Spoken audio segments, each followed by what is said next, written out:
in the 11 minutes we have left here in our interview with you. You wrote an article, a column titled ACLU Lose 10 Commandments Case. ACLU loses, I guess you should say loses 10 Commandments case. What are you talking about there?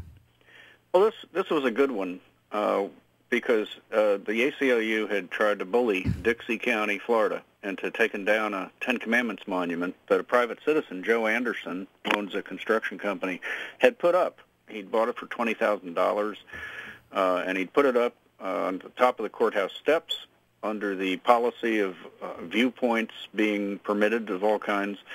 And instead of, say, putting up other viewpoints, the ACLU tried to have it torn down. So they got a guy to file a lawsuit who didn't even live in Dixie County. He was a North Carolina guy who said he was thinking of living in Dixie County, and the Ten Commandments monument bothered him so much that he demanded that it be torn down as a violation of the separation of church and state. And the court threw it out. They said, this guy doesn't have a standing. He doesn't even live there. He was going to have an RV and hook it up to utilities.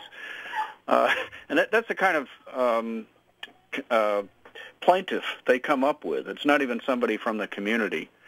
So this is a victory. The court said, you can't tear down this monument that the county supports, and they had a big rally for people supporting it and everything, just because this guy from North Carolina doesn't like it.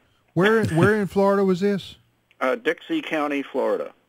Yeah, I didn't. This besides your article, I didn't see much on this. This is a loss for the ACLU, a victory for religious freedom, and where can people read about this? Well, they can go to our website. It's on the Washington Times website as well. And the title of the article is Joe Doe Loses His Fight with the Ten Commandments. It's also at theacru.org. And I tried to make it a fun read. I said, the guy, at least he won't leave good barbecue for barbecue that's not so good maybe in Florida. No no disrespect to Florida barbecuers, but North Carolina does have a rep. Yes. And I mentioned that this isn't just one case. Ten Commandments monuments are going up. They're not just being torn down. Oklahoma just had one put up, and the Texas put it up a few years ago. And but that doesn't mean the ACLU isn't active. They're trying to tear down a veterans memorial still in San Diego, the big cross on top of the hill, Mount Soledad, and they're also trying to tear down a Veterans Memorial in King, North Carolina. And the reason is that it has a Christian flag on it, which really ticks them off, and a statue of a soldier kneeling at the grave of a comrade.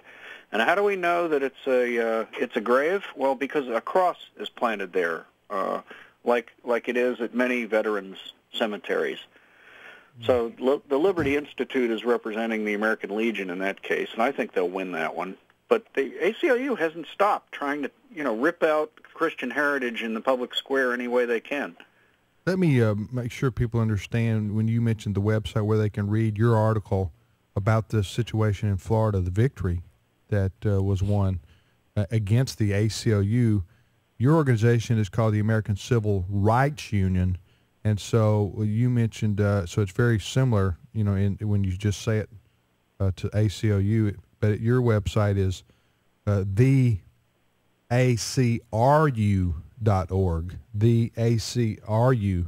theacru.org. Robert Knight with us on the program, giving us some good news there. Ed? Hey, Bob, but now you mentioned the Mount Soledad case. Where is that? That's been going on for a decade, hasn't it? Where is that at in the courts? Yeah, it has. And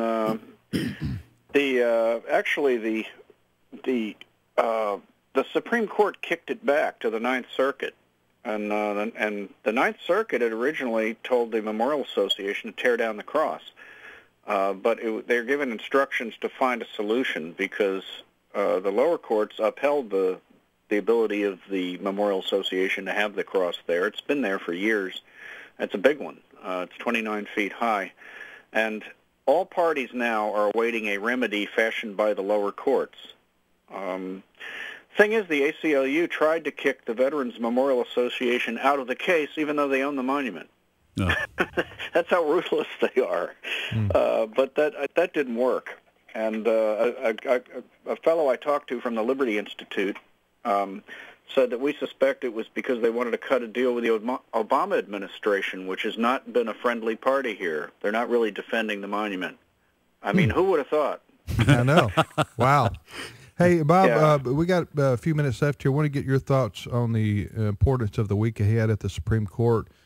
The Prop 8 case out of California, where the citizens there, 7 million of them, voted to define marriage for their state constitution as between one man and one woman. That case is being heard, and then the Defense of Marriage Act, DOMA, is also being heard before the Supreme Court of the United States. So what are your thoughts this week? Well, I've got a piece in the Washington Times this morning about it, and I do talk about how high the stakes are. They couldn't be higher. We're talking about the foundation of civilization, God's institution of marriage, and we're talking about a situation in which it will essentially be illegal to believe that marriage ought to be the union of a man and a woman. And I list all the ways people are already being persecuted in places like Massachusetts, where kids are being told they ought to try homosexuality, and anyone who objects is considered a hater. Chick-fil-A is still being persecuted. Emory University just kicked them off their campus in Atlanta because they're not inclusive enough, because the founders have spoken out in favor of marriage, Dan Cathy. The Boy Scouts continue to get hammered. Boy Scouts are being hammered. They're losing corporate funding.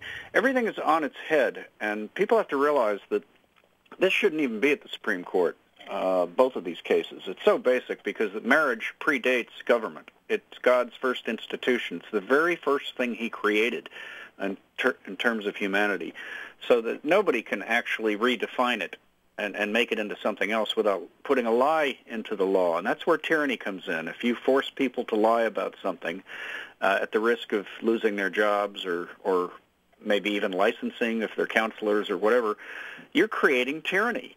And the magnitude of this is enormous. And my column is about how they've stepped up the pressure on the Supreme Court to go the wrong way on it by releasing these ridiculously slanted polls every day. Oh, the American people are now for gay marriage in big ways, Well, it depends on how you word the question. If you say, do you think marriage is the union of a man and a woman, we get majority yes. If you say, do you think it ought to be illegal to have gay marriage, then people go, ooh, making it illegal, that's something negative. I don't like that. Then they get better readings. And it's all designed to affect the court, and especially Anthony Kennedy, who's the swing vote. These two cases, I'm afraid what they'll do is try to be like Solomon and split the baby. They'll uphold California's Prop 8, say, well, it is a state right. They played by the rules. They amended their Constitution. Leave it alone. But let's overturn DOMA, the Defense of Marriage Act, on the basis of states' rights, that the federal government has no business getting into marriage at all. Well, the federal government's been in marriage since the beginning, and in the 1880s, the Supreme Court wouldn't allow the state of Utah to join the union until it got rid of polygamy. Right. And then it defined marriage as the union of a man and a woman. So the federal government's been in it a long time, and it affects Social Security. It affects a lot of things. It also allows states to resist having a counterfeit imposed on them. That's what the two things DOMA did, was define it for federal purposes and then said states can't be forced to create a counterfeit. I'm hoping the court will see that overwhelming majority of both houses, plus President Clinton signing it, shows that the American people passed this. And if they defer to Republican democracy, that is self-government, they will leave it up to the legislatures and say, if you have a change of heart, go ahead, but we can't overturn it. This is not our place. That would be the proper thing for the Supreme Court to do. So, folks, this is huge. It is huge, and the only thing we can do at this point is encourage people to pray. Yep. For the Supreme Court of the United States and the lawyers involved defending marriage, because it's going to all be argued this week, and then the decision will be made by the Supreme Court, and the announcement will be in June. They hear the court case in March, and they make the announcements in June. The controversial cases especially. Hey, Bob, just thanks. before they take off. Yeah, thanks for your time, Bob. We appreciate it, man. Keep on All right. keeping on. Thank you, Tim and Ed. All God right. bless you.